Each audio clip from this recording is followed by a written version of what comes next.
The moment Harriet Morgan stepped off the stage and saw the look on Daniel Dawson's face, she understood instantly that she had walked into something far more complicated than a simple housekeeping arrangement. Daniel stood at the edge of the dusty main street of Caldwell, Kansas, in the summer of 1878, and he was not alone. His two sons flanked him like sentinels, arms crossed, faces set in expressions that had clearly been practiced for maximum effect. The older boy, Thomas, was 11, and his jaw was locked so tight Harriet could see the muscle jumping beneath his sun-browned cheek. The younger one, Samuel, was 9, and his lower lip trembled with the effort of not crying even as his eyes blazed with open hostility. Between them stood Daniel himself, broad-shouldered, weathered, hat pulled low over gray eyes that gave nothing away, and it was Daniel who frightened her most, because he was looking at her like she was a mistake he had already made. She had traveled 400 miles on the strength of 3 letters. 3 letters that had described a man of good character, a working cattle ranch outside Caldwell, 2 young boys in need of a woman's steadying influence, and a wage she could not refuse. 3 letters that had said nothing about a father who looked like he had not slept in 2 years, nothing about boys whose grief was so fierce it had curdled into something that resembled rage, and absolutely nothing about the woman who had stood in this very spot not 8 months ago, Daniel's first wife, Clara, who had died of a fever so swift and so merciless that Thomas still checked the water bucket every morning to make sure it had not turned red with illness, the way his mother's cheeks had. Harriet knew none of this yet, but she would learn it all before the first week was out, and every piece of it would matter enormously. She squared her shoulders, adjusted the single carpet bag she carried, and walked toward the man and his sons with her chin level and her heartbeat steady. She had survived worse beginnings than this. She had survived the orphanage in St. Louis, the years of schooling she had scraped together penny by penny, the brief and disastrous engagement that had ended when her intended revealed that his dark past included a secret wife already settled in Memphis. She had survived all of it, and she would survive the locked jaw of Thomas Dawson and the furious grief of Samuel Dawson and the guarded, dangerous silence of their father. She extended her hand. "Mr. Dawson, I'm Harriet Morgan. I believe you've been expecting me." Daniel looked at her hand for a moment that stretched long enough to be insulting. Then he shook it. His grip was firm and brief and told her nothing. "Miss Morgan," he said, "you're smaller than I expected." "And you're colder than your letters suggested," she replied, and watched something flicker in those gray eyes. It was not warmth, not yet, but it was attention, and attention was a beginning.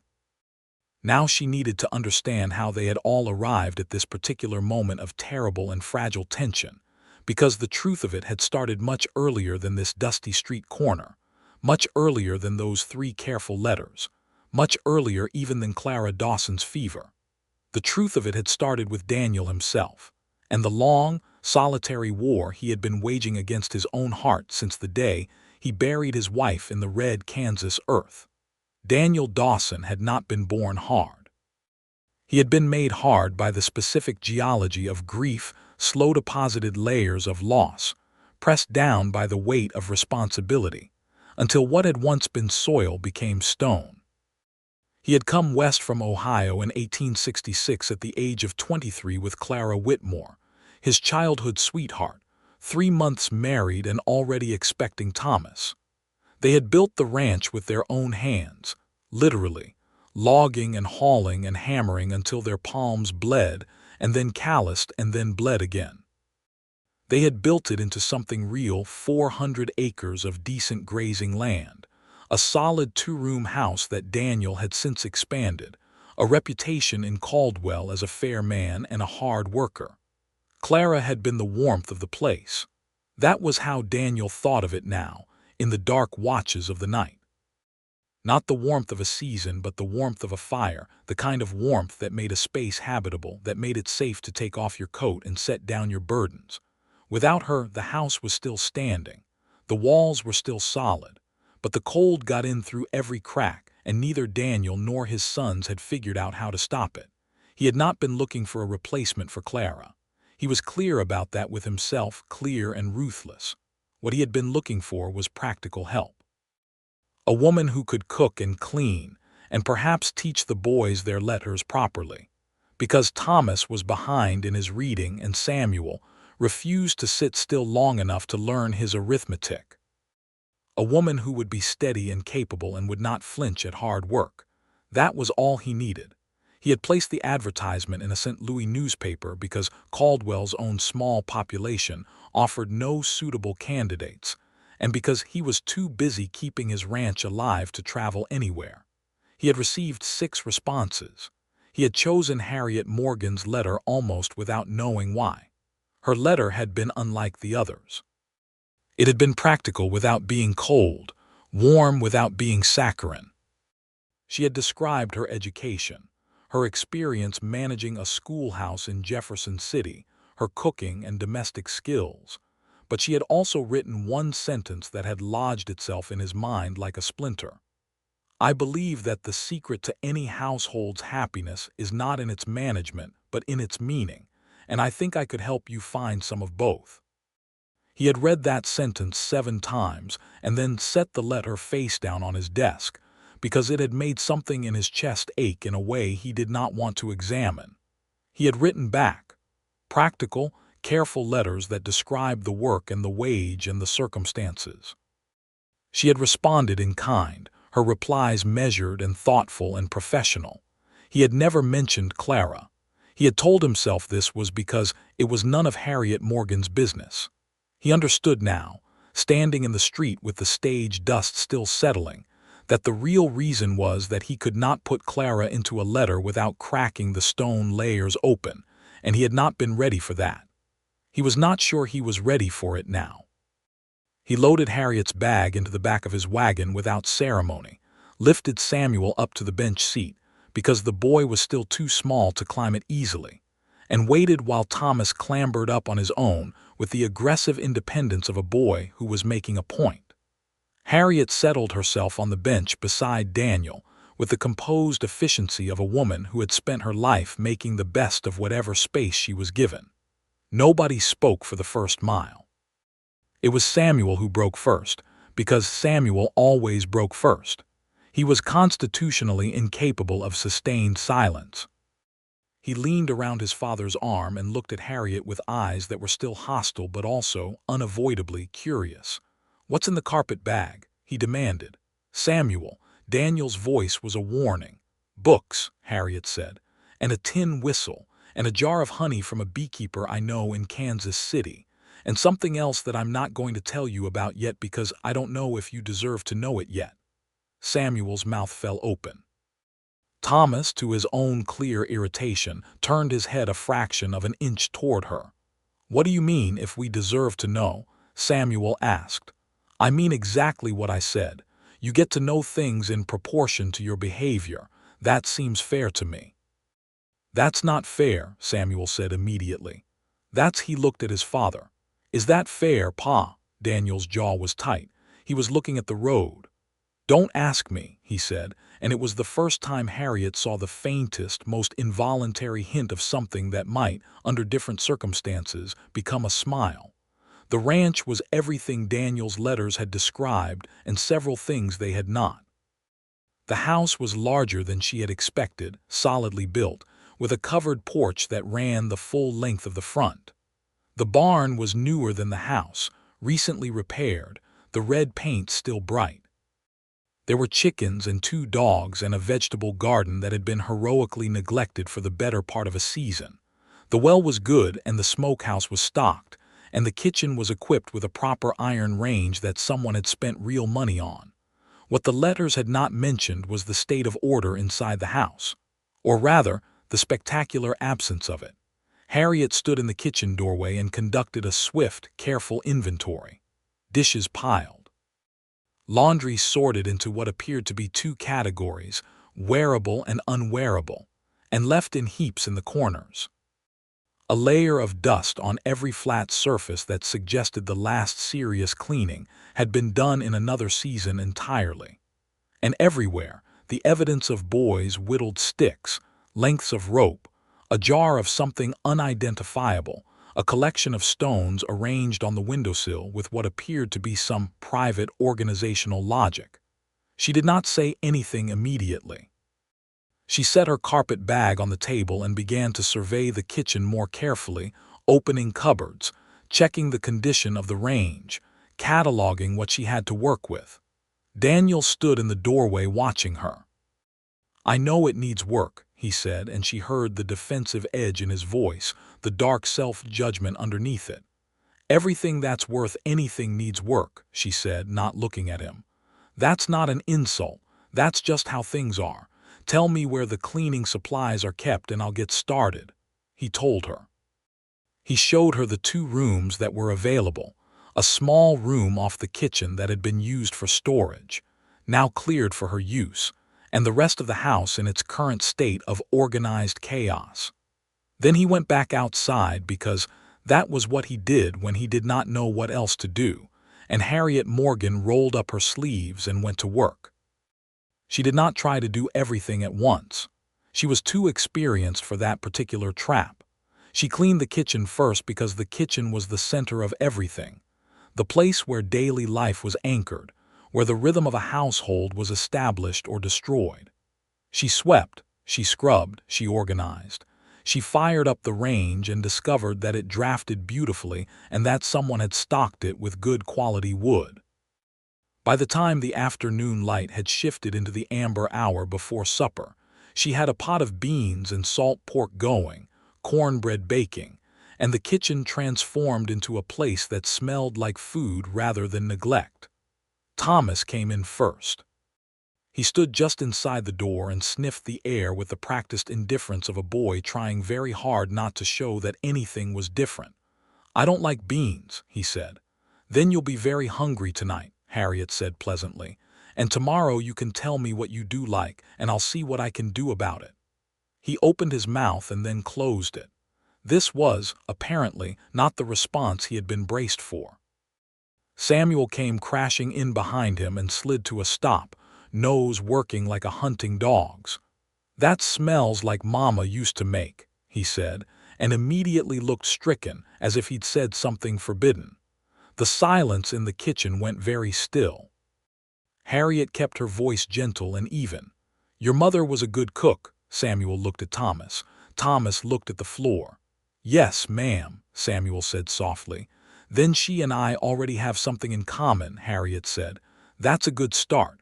Go wash your hands and tell your father supper's almost ready." They went. Harriet stood alone in the kitchen for a moment and let out the breath she'd been holding. The mention of Clara had been a hidden mine in the floorboards, and she had stepped over it by pure instinct.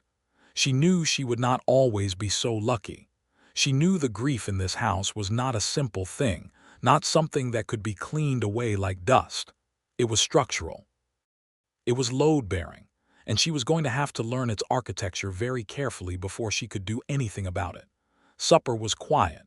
Daniel ate with the methodical efficiency of a man who viewed food as fuel rather than pleasure.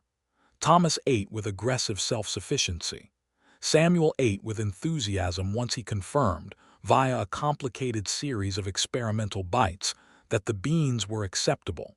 Harriet ate and watched and learned. She learned that Daniel always gave Samuel his own portion of the cornbread, before taking any himself. She learned that Thomas poured his father's coffee without being asked, a small automatic gesture of care that broke her heart a little because of what it told her about the weight that boy had been carrying. She learned that there was a chair at the table's end, the head of the table, technically, where nobody sat, and that its emptiness had a specific quality, a particular shape, that everyone in the room was carefully not looking at. Clara's chair. It had to be.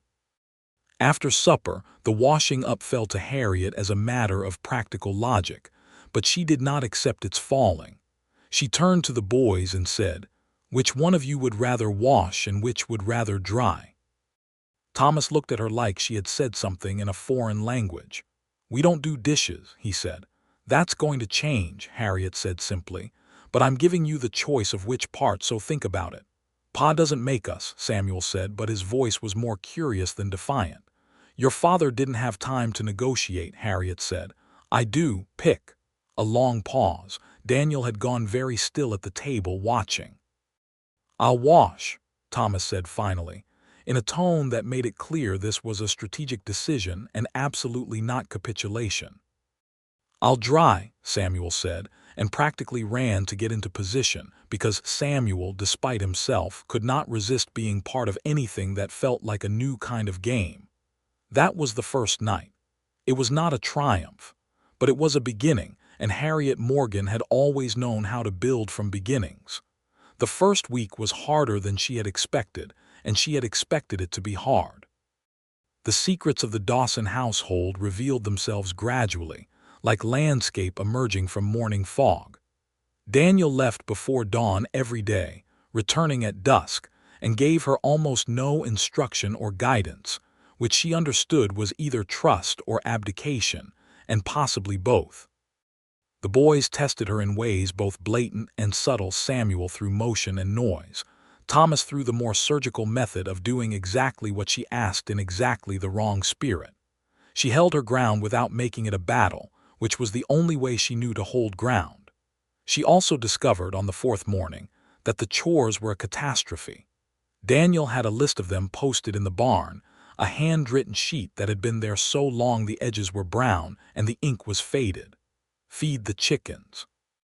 Collect the eggs, slop the hogs, water the garden, stack the split wood. They were reasonable chores for boys of 11 and 9, the kind of work that had shaped the character of generations of frontier children. The problem was not the list. The problem was what happened when the list was presented to the Dawson boys. It was treated like a death sentence. Harriet watched the whole negotiation one morning from the kitchen window. Daniel would come in from the early barn work, hand Thomas the list. Thomas would show it to Samuel with the expression of a man presenting evidence at his own execution. And then the two boys would spend the next 45 minutes moving between chores with the speed and enthusiasm of men walking to a gallows. By the time they were done, every chore was technically completed, and everyone involved was in a worse mood than they had been at the start. Daniel's response to this pattern was to say nothing, because he had no energy left over from grief and physical labor to deal with it, and because the boys did complete the chores eventually, so the problem felt from the outside like one that had been solved. But Harriet could see what it actually was. The chores had no meaning, no game, no pleasure, no reward, no shape. They were simply obligations suspended in the gray air of a household that had lost its light, and doing them felt like more loss rather than less. On the fifth morning, she made a different choice. She was up before Thomas, which took effort because Thomas was constitutionally early, and she had the kitchen fire going and the coffee on and a piece of brown paper unrolled on the table when he came down. He stopped and looked at the paper with narrowed eyes. "What's that?" he said. "A map," she said. "A map of what?" "Of the ranch. Come look." He approached with the caution of a boy who had learned that things that looked interesting often turned out to be something you were supposed to do.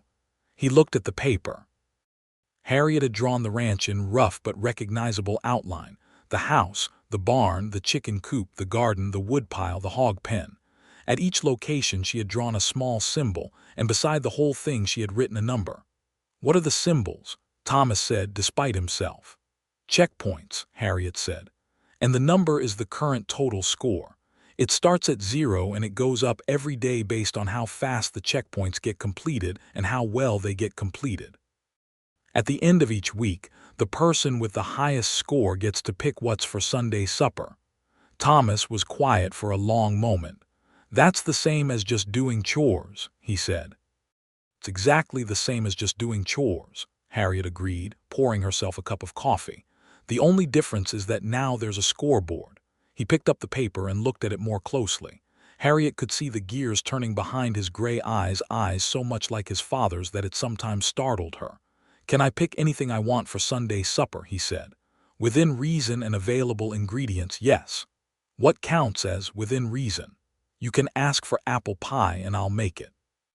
"You cannot ask for a 7-course French dinner because I can't do that and we don't have the supplies."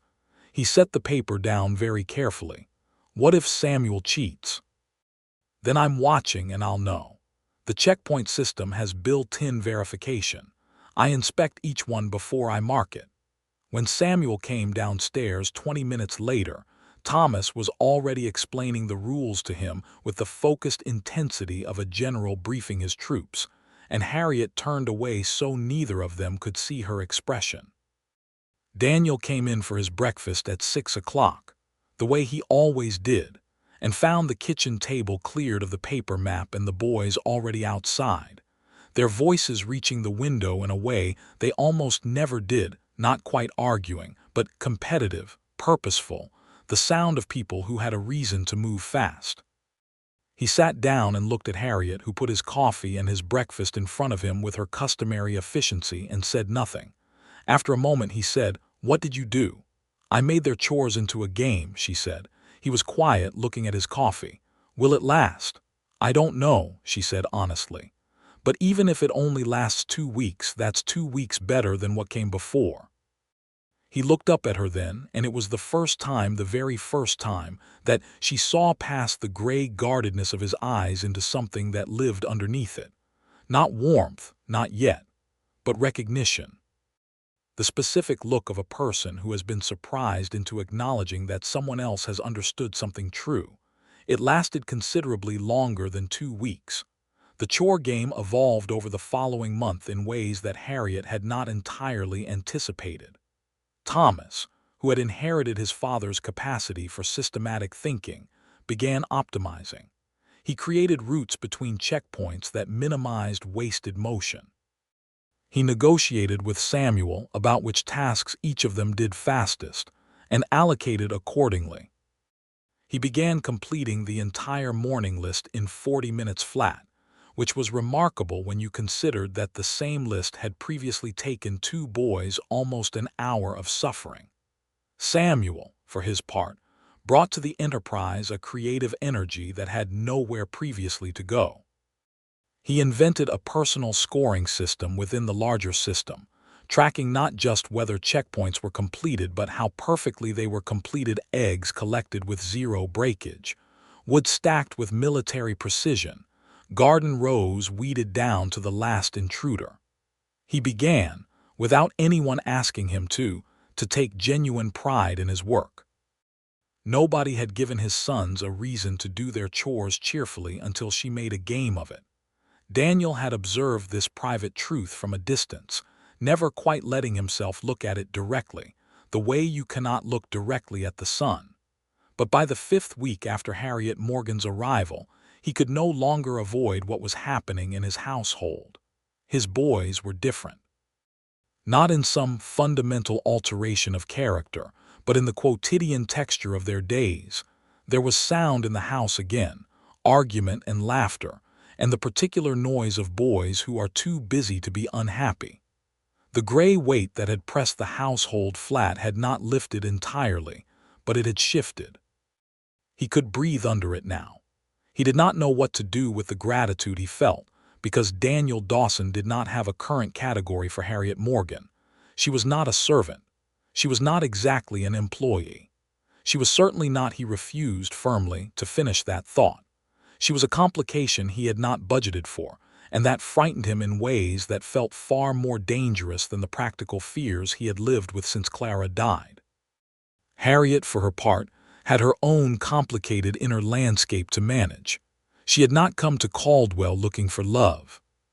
She was 28 years old, which was firmly past the age when a woman in 1878 was supposed to still be looking for such things. She was educated and capable and self-sufficient, and she had made a private peace with the idea that her life would be built from work rather than from romance. The betrayal of her broken engagement had taught her something she believed genuinely, that she was better alone than she was in the wrong company. She had her books and her intelligence and her ability to make things work, and those were sufficient. What she had not planned for was Daniel Dawson at 5 in the morning, sitting at the kitchen table in the dark with a cold cup of coffee and his dead wife's Bible open in his hands, not reading it, just holding it. She had come down for water and found him there, and they had sat in the same dark kitchen for 20 minutes without saying a word, and it had been the most intimate thing she could remember in years. What she had not planned for was Thomas showing her a drawing he had made of the ranch, meticulously detailed, and saying with studied casualness, "I was thinking maybe you could teach me how to make the letters better. The labels on the map look bad." And Harriet, understanding that this was an 11-year-old boy who had spent months refusing to be taught anything, extending his hand to her with the most important trust he had. What she had not planned for was Samuel, who had decided she was essentially his personal property, taking her hand one morning while they were walking to the garden and saying, perfectly matter-of-factly, "Do you think you'll stay? Because Thomas thinks you will, but he won't say so, and I want to know." She had told Samuel that she planned to stay as long as she was needed, which was the truest answer she could give. She had not told him that the words had gone into her chest and taken up residence there, warm and dangerous. She had also not told anyone, most particularly not herself, that she had begun to watch for Daniel. She noted when his hat appeared at the edge of the rise that marked the ranch road's first turn, when his voice could be heard in the barn talking low to the horses, when his shadow fell across the kitchen doorway. She had begun, in the small, honest space of her own mind, to understand that this watchfulness was not professional attentiveness. It was something else entirely, something she had lived without for long enough that she barely recognized it when it arrived. The crisis, when it came, arrived from a direction she had not anticipated. It came in the form of a letter, and the letter came from a man named Gerald Whitmore. Gerald Whitmore was Clara Dawson's brother.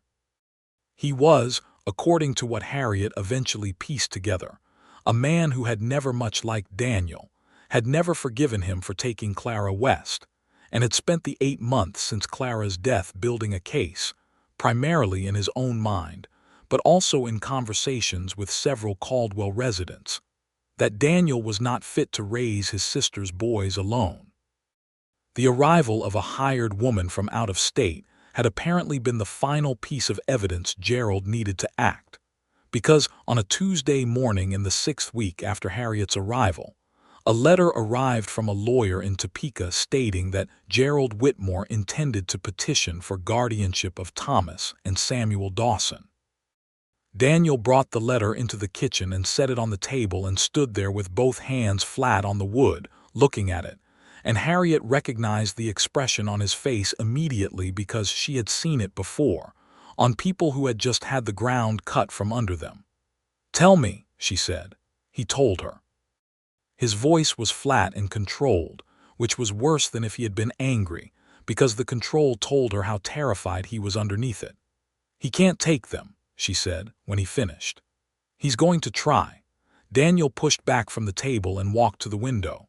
"He has money, and I have a ranch that spent the better part of 8 months in barely controlled chaos and no woman in the house until 6 weeks ago, and a lawyer in Topeka who I cannot afford to match." "You have a woman in the house now," Harriet said. "You're an employee. That's not how it will look from the outside." The words fell into the room, and both of them heard what was inside them, the unspoken shape of something that neither of them had named yet. Daniel turned from the window and looked at her.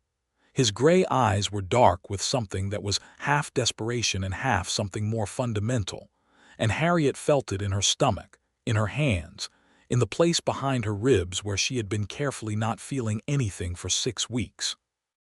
"I need to ride into Caldwell," he said, and his voice had changed, gone rougher. "I need to talk to Judge Farrow and find out what my options are. I'll come with you." He looked at her. "You don't have to do that." "I know I don't have to," she said. "I'm choosing to." The ride into Caldwell was 4 miles, and they took it side by side in the wagon in the morning light, and it was, in a different way than the silent morning in the dark kitchen, deeply intimate. Daniel told her about Gerald Whitmore, about the hidden motive behind the guardianship petition. Gerald had always wanted to bring Clara's boys back to Ohio and raise them in his own household, where he could feel like Clara's death had not been entirely outside his control. He told her about Clara, briefly and carefully, The way you describe something precious that is also broken." He told her that Thomas sometimes had nightmares and that Samuel was afraid of loud noises since the spring storm that had taken down the old oak in the side yard, and that he, Daniel, was not sure he had been handling any of it correctly. "You haven't been handling it correctly," Harriet said, which was not what most people would have said. "You've been surviving. Those are different things. Surviving is enough when that's all there is, but you have more now." Daniel was quiet for a long moment. The horse's hooves beat steadily against the packed earth. "You've been good for them," he said. "Better than I expected, if I'm being honest with you, and I think you deserve honesty." "I appreciate it," she said, "and I'll give you some back.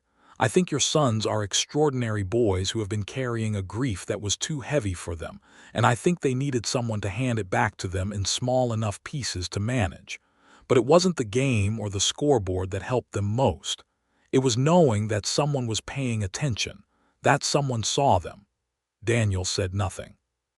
But his jaw worked in the way she had learned to recognize as the external sign of something happening deep inside him. Judge Farrow was a practical man, 60 years old and deeply familiar with the specific brutalities of frontier family law. He met with Daniel and Harriet in his small office above the dry goods store and listened to the whole situation with the focused attention of someone who has heard every variety of human trouble.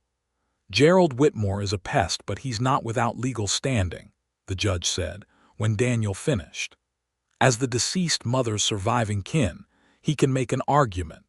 The key question a court will weigh is the stability of the household and the fitness of the parent. A widower alone with 2 children and a struggling ranch is a more vulnerable picture than a widower with a stable household and a capable companion. And if I can establish that stability," Daniel said, "then Whitmore's petition becomes much harder to sustain." The judge looked at Harriet, then back at Daniel, and he said nothing more explicit than that, but his meaning was entirely clear. They rode back to the ranch in a silence that was different from the silence on the way in. It was charged now, full of everything that was implicit in what the judge had not quite said. The afternoon light came in low and golden across the prairie grass, and the wind was soft and smelled like the end of summer, and Harriet was acutely, painfully aware of the 5 inches between her shoulder and Daniel's. She spoke first because she had always been the kind of woman who spoke first. "I know what the judge was suggesting," she said. "I know you do," Daniel said, "and I want you to know that I'm not suggesting anything. I'm not assuming anything.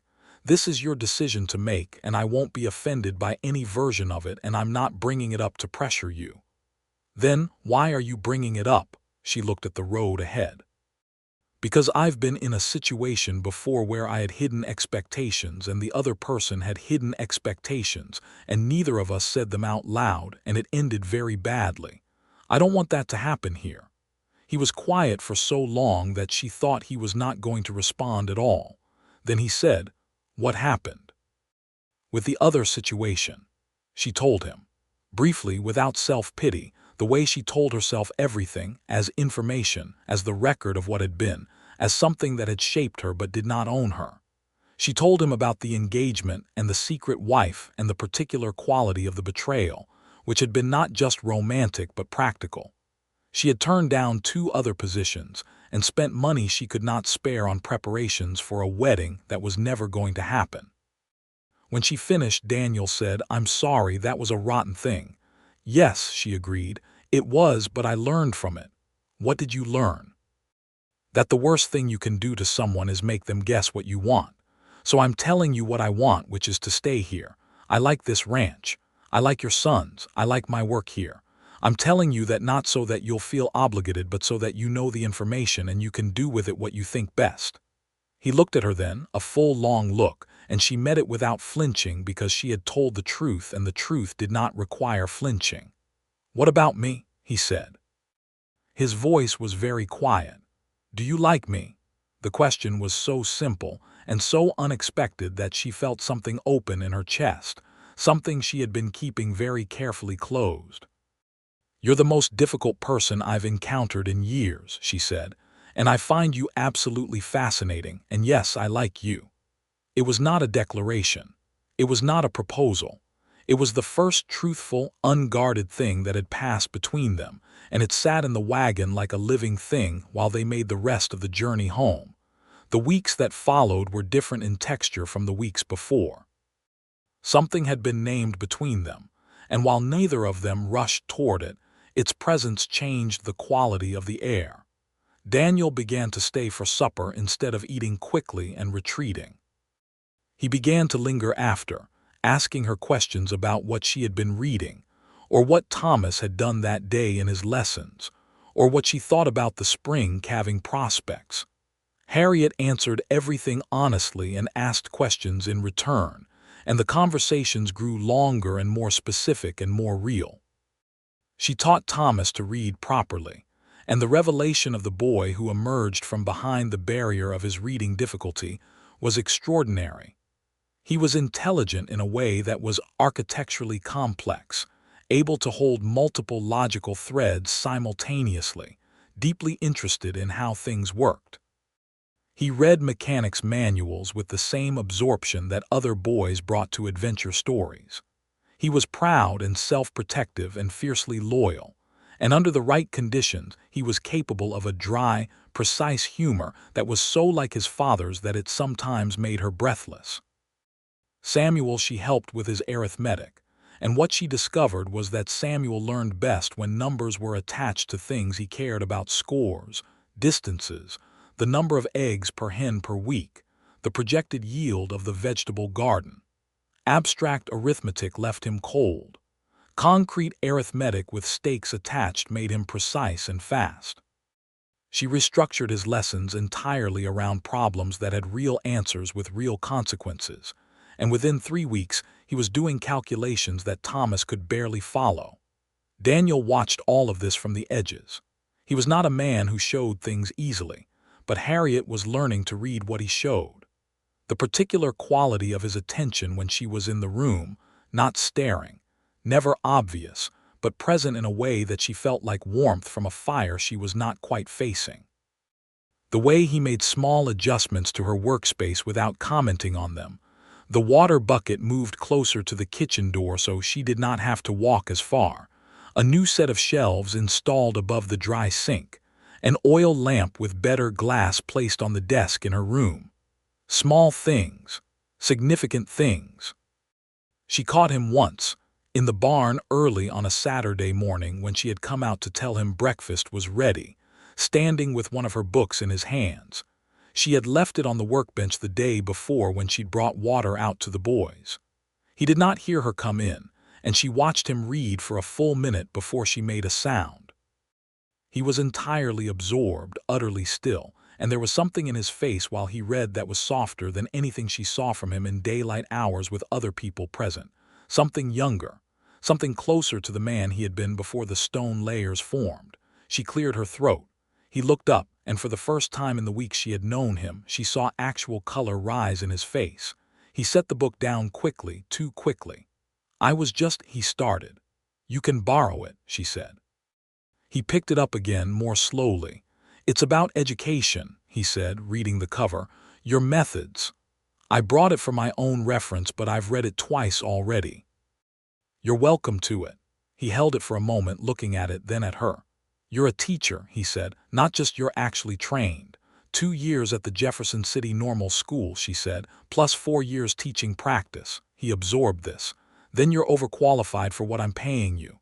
"Significantly," she agreed, "but I like it here." She met his eyes and held them. "I'm not going anywhere." The guardianship hearing was scheduled for mid-October. Gerald Whitmore arrived in Caldwell 3 days before it, and Harriet had her first look at him across the main street. A tall man, broad in the chest like Clara must have been, with a manner that was aggressively respectable, the manner of a man who has decided that respectability is a weapon. He came to the ranch on a Monday morning, and the visit was everything Harriet had expected it to be. Polite on the surface with something cold and evaluating underneath it, Gerald moved through the house with his eyes cataloging everything, his mouth making the appropriate sounds of friendly interest. his whole presence a threat wearing a smile. He spoke to the boys with a particular combination of warmth and pointed reminders about their mother, about Ohio, about the family they had left behind, and Harriet watched Thomas's face go carefully blank and Samuel's go openly uncertain. Daniel handled the visit with a controlled steadiness that told her how much it was costing him. He was courteous without being warm, direct without being aggressive, and when Gerald made a comment about the household being admirably managed given the circumstances, Daniel said, without inflection, "Miss Morgan's been here since early July, and the boys are doing well under her care." Gerald turned to Harriet with a smile that did not reach anywhere near his eyes. "And you're from St. Louis, Miss Morgan. No family in the area." "My family is wherever I am," she said, which was the truest and the most pointed thing she could have said, and she watched Gerald file it away with the careful attention of a man building a case. After Gerald left, the house was quiet in a way that pressed down. Samuel sat at the kitchen table and did not move. Thomas went to his room. Daniel came and stood in the kitchen doorway and looked at Harriet with a weight in his expression that she had not seen since the first day she arrived. "He's going to say you're hired staff and that it's not a stable arrangement," he said. "I know. He's going to say that without a permanent structure, the household could change at any time." "I know that too." He was quiet. The kitchen clock that Harriet had wound and set ticking again in her first week made its steady mark on the air. Outside, the late afternoon was turning copper and gold, Kansas in October, the light so specific and beautiful that it sometimes caught her off guard. "Harriet," Daniel said, and her name in his mouth was different from the way it had ever been before, fuller, more careful, carrying a weight it had not previously been asked to carry. She looked at him. "I know this is not the way a man is supposed to do this," he said. "I know the timing is, I know what it looks like, and I need you to know that that's not the reason. This is not because of Gerald or the hearing or the judge's advice, though God knows all of those things are real. This is because I've been sitting with something since about the third week you were here, and I haven't known how to say it without it sounding wrong, and I'm still not sure I know how, but I'm going to try." She set down the spoon she had been holding. Her hands were very steady. "Okay," she said. "You walked into this house," he said, and his voice was rougher now, carrying something she had been waiting without knowing it to hear, "and you treated my sons like they were worth something. Not just manageable, not just able to be handled, but actually worth something. And you treated me," he stopped, started again. "You talked to me like I was still a person, and I hadn't been sure of that for a long time." The words went straight through her carefully maintained composure and into the soft center of her, the place she guarded, and she felt the impact of them the way you feel the impact of something you've been bracing against, a kind of relief, so large it's almost painful. "You are still a person," she said, "a very complicated and occasionally infuriating person, but yes. I want to ask you something," he said. "And I want you to say no if the answer is no, because the last thing I ever want to do is repeat what happened to you before. I will not be the man who puts you in a position where you have hidden information and I make you guess." "Then ask me," she said. "Will you marry me?" The clock ticked. The light moved on the kitchen floor. Somewhere outside, one of the dogs barked once and then went quiet. "Tell me one more thing first," she said. "Tell me why. Not because of Gerald, not because of the judge. Tell me the real reason." He crossed the kitchen in 3 steps and stopped directly in front of her, close enough that she had to tilt her head up to look at him, and his gray eyes were open in a way she had never seen them, the stone entirely dissolved, everything underneath completely visible. "Because when I ride in at evening and see the light in the kitchen window," he said, "I stop being tired. Because when you argue with me, which you do regularly and without apology, I feel awake in a way I'd forgotten was possible. Because my sons are happy for the first time since their mother died, and that happiness has your name on it, and I want to be the man who earns the right to live in the same house as you for the rest of my life, properly, honestly, with nothing hidden." The last of her resistance, which had never been all that strong, simply fell away. "Yes," she said, "I'll marry you." He let out a breath that he had clearly been holding for a very long time, and then, with the specific, careful deliberateness of a man who has made a decision and is not going to do it halfway, he took her face in both his hands and he kissed her. It was not tentative. It was the kiss of a man who has found something he'd stopped believing he would find, warm and entirely certain, and she put her hands against his chest and kissed him back with equal certainty. When they separated, she was aware that they were both slightly unsteady. "The boys," she said. "I'll tell them tonight," he said. "Together. I'll tell them together the right way." He did. After supper, with the lamp lit and the four of them at the table, not in Clara's chair, which remained empty and always would, a small permanent monument to what had been, Daniel told his sons that he had asked Harriet to marry him and that she had said yes, and he asked them how they felt about it. There was a moment of complete suspended silence. Then Samuel said, "Can you still make the chore game?" "Yes," Harriet said. "Then that's good," Samuel said firmly, with the decisive air of a chairman closing a meeting. Thomas was quiet for longer. He looked at his father, then at Harriet, and what moved across his face was something complex and layered, grief and hope, and the particular terror of loving something new after you have learned what it costs to lose something. Then he said very quietly, "Are you going to stay? For good?" "For good," Harriet said, and she meant it with every part of herself. Thomas nodded once. He did not say anything else.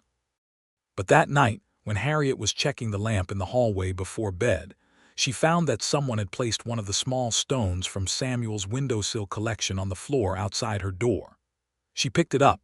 It was a piece of quartz, smooth and pale, clearly Samuel's favorite. She understood that she had just been given the most important thing a 9-year-old boy could give, and she held it in her palm for a long time before she went to bed. The wedding was practical and small. Judge Farrow officiated at the courthouse in Caldwell on a Friday morning in late October, 3 days before the guardianship hearing. Harriet wore her best dress, dark blue wool, and carried a small bunch of late prairie asters that Samuel had collected with great earnestness from the slope behind the barn. Thomas stood beside his father with his chin up and his eyes bright. The whole thing took 20 minutes. Gerald Whitmore heard about it within the hour, because Caldwell in 1878 was the size of a place where information traveled faster than horses, and he presented himself at the courthouse before the ink on the marriage record was dry, and he said several things to Daniel that were unpleasant and heated and technically within the bounds of what one could say in a public building. Daniel listened to all of it with the complete stillness of a man who has nothing left to be afraid of, and then he said, in a voice that was entirely without aggression and entirely unmovable, "Gerald, these boys are going to grow up on this ranch with their father in a good house with a woman they care for and who cares for them. I'm sorry you lost your sister. I lost her too, but I will not lose my sons." Gerald left Caldwell the following day, and his lawyer filed a formal withdrawal of the guardianship petition 1 week after that. Harriet never found out whether Gerald had simply accepted reality or whether someone, possibly the judge, possibly one of the several Caldwell residents who knew Daniel well and had spoken to the hearing preparation investigators, had conveyed to him that his case was significantly weaker than he had believed. It didn't matter. What mattered was the morning she woke up in the larger room, her and Daniel's room now, with a proper chest of drawers and a wedding quilt made by Mrs. Farrow as a gift, and heard, from the yard outside, the sound of the boys' voices and then Daniel's voice responding to something, and then laughter. Daniel's actual laughter, a sound she had not previously heard in full, and it was deep and real, and it went through the walls of the house like something warm. She lay still for a moment and listened to it, and felt the shape of her life settle around her like something that had been made exactly right. The winter of 1878 going into 1879 was hard in the specific way that Kansas winters were hard, not the dramatic catastrophe of a blizzard, but the grinding, relentless cold that pressed in through every gap and made every task twice as difficult. Harriet had grown up in St. Louis and spent her adult life in indoor work, and the ranch winter was an education in a completely different register. She learned what it meant when Daniel woke at 3 in the morning and went outside without explanation. The temperature had dropped suddenly, and the livestock needed checking. She learned the particular mathematics of fuel and food supply that governed a ranch household in January and February. She learned that Thomas's cough in cold weather was not serious but required watching, and that Samuel slept better with an extra blanket over his feet. She and Daniel found, in the winter evenings, a rhythm that felt entirely natural. After the boys were in bed, they would sit by the fire, she reading or mending or writing letters, he working on the ranch accounts or repairing a piece of equipment. And sometimes they talked and sometimes they didn't, and the not talking was as good as the talking. It was the specific comfort of two people who have chosen each other honestly and are discovering, day by day, that the choice was the right one. She told him things she had not told anyone.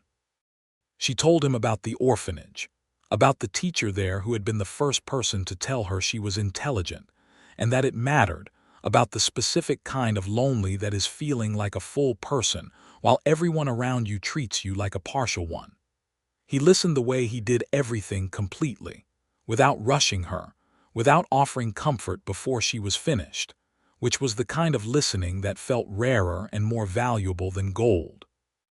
He told her about Ohio, about his parents' farm, about the specific decision point when he had known that the West was not an adventure but a calling, when he had understood that the frontier was a place where what you could do mattered more than what name you carried, and he had needed to be in a place like that. He told her about meeting Clara, and this time he told her fully, not the careful abbreviated version but the real story. The girl with red hair and a laugh that you could hear 3 fields away, who had made everything seem possible, and the man he had been when she was alive, and the man he had become when she was not. He told her about the specific morning 4 weeks after Clara died when he had looked at his sons' faces at breakfast and understood with terrible clarity that he was the only solid thing left in their world, and he had been terrified because he did not know if he was solid enough. "You were," Harriet said. "You kept them, that's solid enough." "It wasn't enough," he said. "Not until you came." She shook her head slightly. "You did the hardest part. I just added what was missing." "What was missing was you," he said. It was not flowery or theatrical. It was simply accurate, delivered in the same tone he used to report crop yields or weather observations, and it moved her more than any practiced declaration could have. They lay awake some nights talking, quiet conversations in the dark that ranged across every subject imaginable: faith and cattle prices and politics, and the nature of good teaching, and whether Samuel was going to grow up to be a larger version of himself, or whether the world would sand his edges down. On one such night in February, Harriet said, quite without preamble, "I think I might be expecting." The dark was very quiet. "Are you sure?" Daniel asked, and his voice was careful in the same way it was careful about things that mattered enormously. "Not entirely, but I think so." He was quiet for a long moment, and she could feel the weight of what he was processing, the joy and the fear, so familiar from what he had been through with Clara, and the love for what was coming threaded through both. "How do you feel about it?" he asked. "Terrified and very happy," she said honestly, "in roughly equal proportions." He found her hand under the quilt and held it. "We'll manage," he said. "We've managed everything else." "We have," she agreed. In the morning she told the boys. Thomas went so still that she was briefly worried, and then he said, "Is it going to sleep in our room?" with a practicality so absolute that she had to look away to hide her expression. Samuel's response was to immediately begin calculating the chore game ramifications of a baby, which she thought was possibly the most Samuel thing he had ever done. Spring came to the ranch as it always did, with the specific urgency of a place that had been locked up all winter.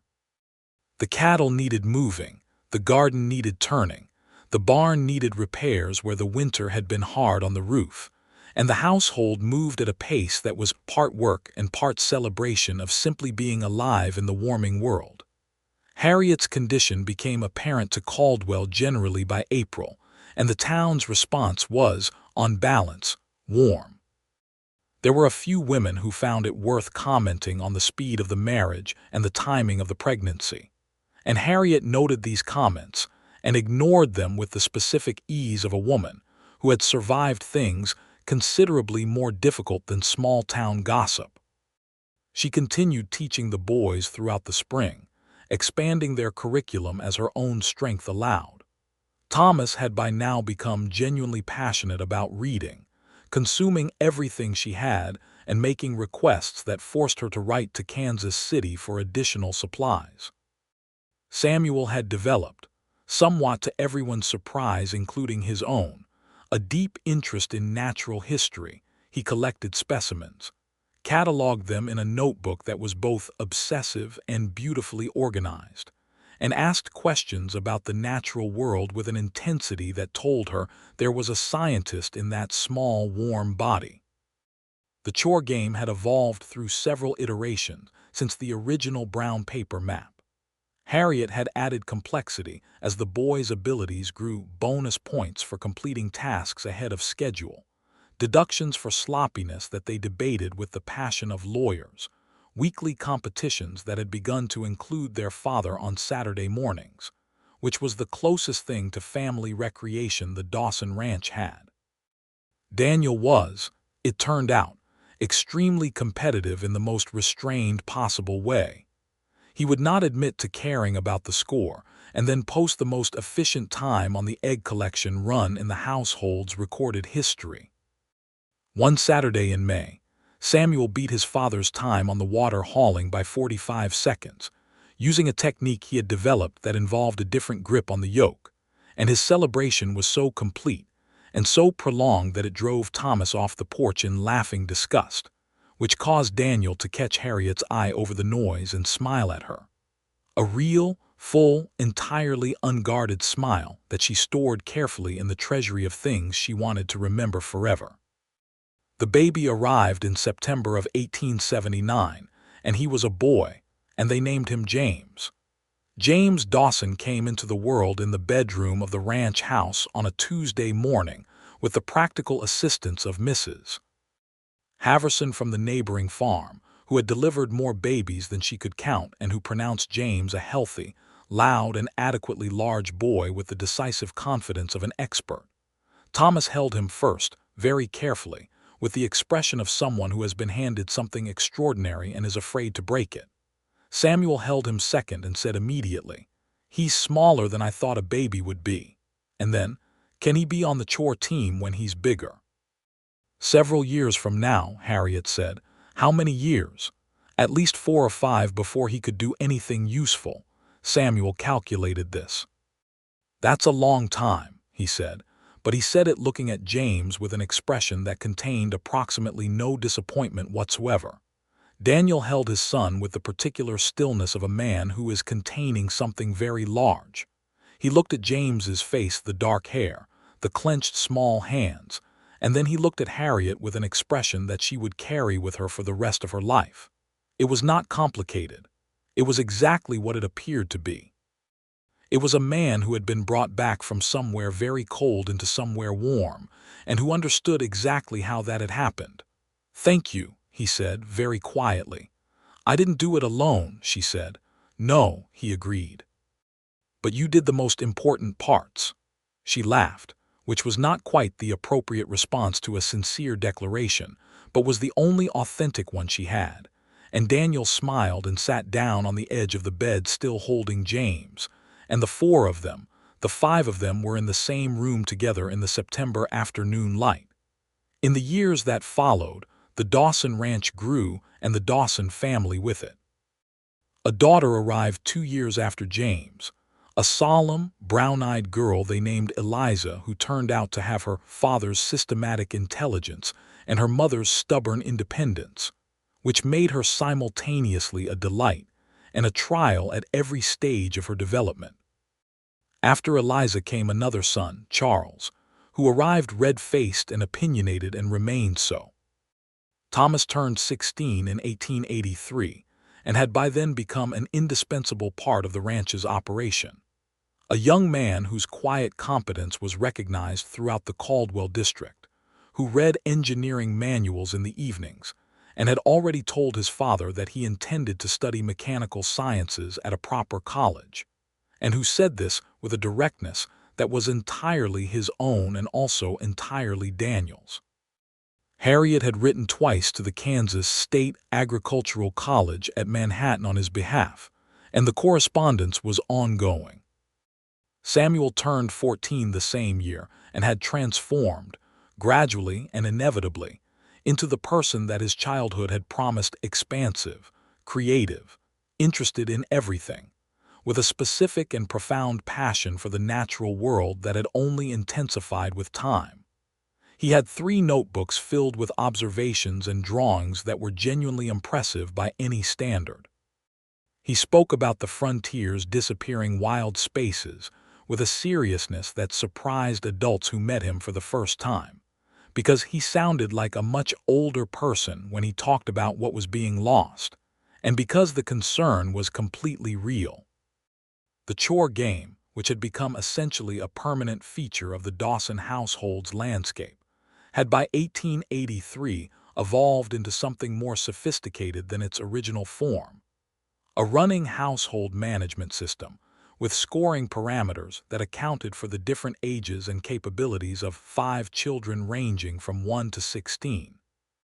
With seasonal adjustments and negotiated rule modifications that Thomas periodically codified in a written document that he kept updated with amendments. When James was old enough to participate, he joined with the seriousness of someone inheriting a tradition, and Eliza, who did not intend to be beaten by anyone, brought to the enterprise a competitive ferocity that put even Thomas's efficiency record under significant pressure. Harriet watched all of this with a private amazement that never entirely faded. She had built something she had not entirely set out to build, or rather, she had helped to build something that she and Daniel and the boys had constructed together from the materials of necessity and grief and stubbornness and love. And what it had become was a household that was genuinely alive, noisy and complicated and full of argument and work and laughter, anchored by 2 people who had found each other at exactly the right terrible moment and decided, against the considerable odds of their own damaged hearts, to try. There were still hard days. The ranch had its cycles of drought and plenty, and the cattle market was as unstable as it had always been. And there were seasons when the margins were thin enough to keep Daniel sitting late at the account books with a lamp and a grim expression. There were nights when something about the angle of the light or the specific quality of a sound would bring Clara back into the room in a way that nobody spoke about but everyone felt. And those nights had a particular texture that they had all learned to move through with care. The stone from Samuel's windowsill collection still sat on Harriet's dresser, moved from bedroom to bedroom as the household had rearranged and expanded, a small pale permanent presence. One evening in the autumn of 1884, when the older boys were out and the little ones were in bed, and the house was quiet the way it was quiet when all the necessary work was done, and only the good kind of silence was left, Harriet and Daniel sat on the porch in the last of the evening light. The prairie stretched west in front of them, amber and rose in the long October sunset, and the air had the specific bite of a season turning. Daniel had his arm around her in the uncomplicated way he had found over 6 years, not demonstrative, not for any audience, simply because this was where she belonged and he was not apologetic about it. She leaned against him with her hand on his arm, and they watched the sky change color through its full daily range. "Thomas got another letter from Manhattan today," she said. "I know. He showed me." "He's going," she said, not a question. "He's going," Daniel agreed, and there was pride and grief and acceptance in the 3 words in exactly the proportions that were right. "He's ready. He's been ready for 2 years," she said. "We just couldn't quite admit it." "You could." "I'm the one who couldn't quite admit it," She tilted her head to look at him. He'll come back. Men like Thomas always come back. They go out and they learn what they need to learn, and then they come back to the land. Like you came back to the land. He looked at her with something warm and slightly amused in his gray eyes. I came west to the land, she corrected. That was the first intelligent decision I ever made. The second, he said. What was the first? Answering my advertisement, he said, and she felt the laugh start in her chest and work its way up, because even now 6 years, 4 children, a ranch that had survived every difficulty the Kansas frontier could produce, a household that had been rebuilt from grief into something solid and real, and entirely their own. Even now there was still this, the specific easy pleasure of the two of them in conversation, the way his mind worked against hers and hers against his. The way nothing between them had ever needed to be performed or managed or carefully maintained, because it was simply, genuinely true. The third, she said. Answering your advertisement was the third. The second was putting honey in my carpet bag. He laughed, and she felt it against her shoulder, warm and completely real, the same laugh she had heard for the first time through the walls on a spring morning and had held carefully in her memory ever since.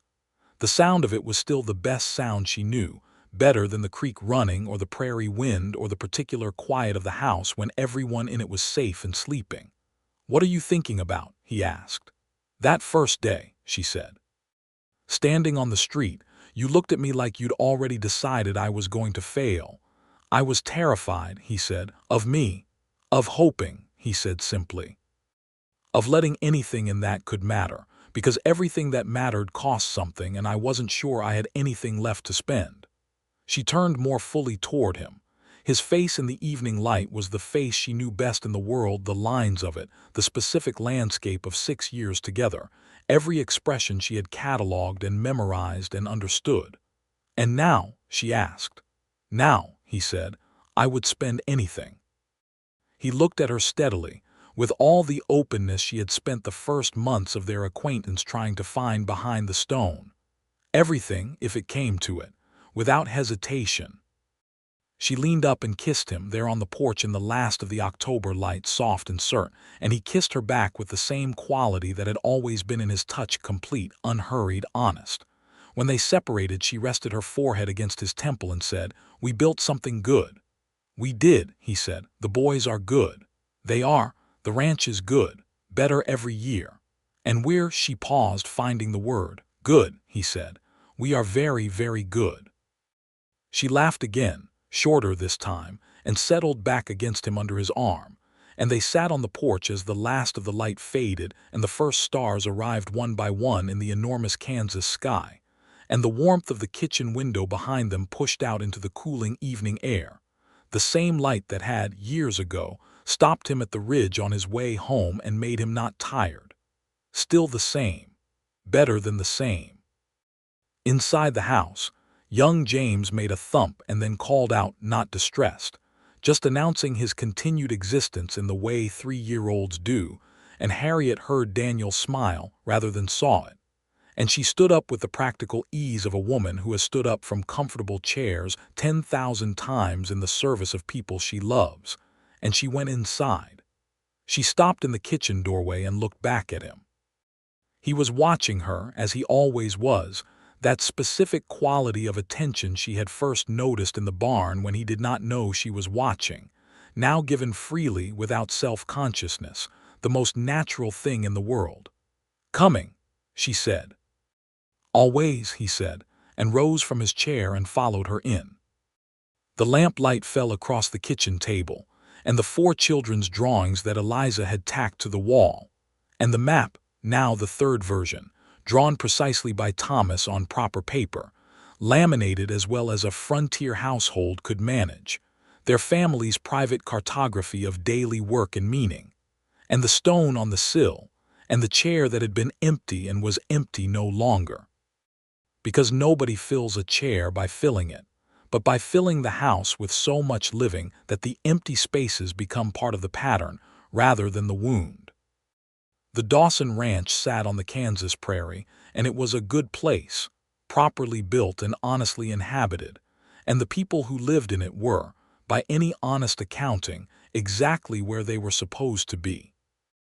And in the spring, when Thomas left for Manhattan with his acceptance letter and his father's handshake and Harriet's books, and Samuel's careful natural history, notes tucked into his bag, as reference material he had not asked for but would be glad of, and when Samuel watched his brother go with an expression that was pride and missing him already in equal measure, and when James explained to Eliza, with the authority of the eldest small child, that Thomas was going to college, which was a place where people went to learn things that were too big for home, in all of this there was a shape to the household that held.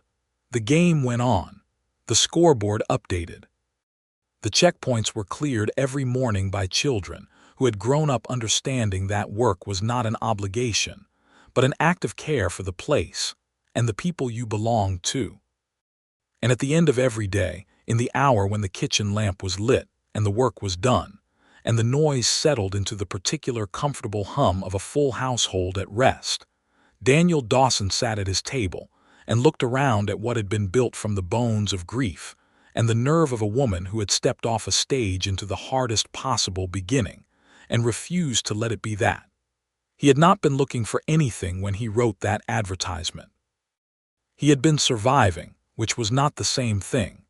But Harriet Morgan had looked at his sons and seen not difficulty but possibility, had looked at his household and seen not chaos but something waiting to be given a shape, had looked at him, cold and guarded and terrified of hoping, and seen someone worth reaching.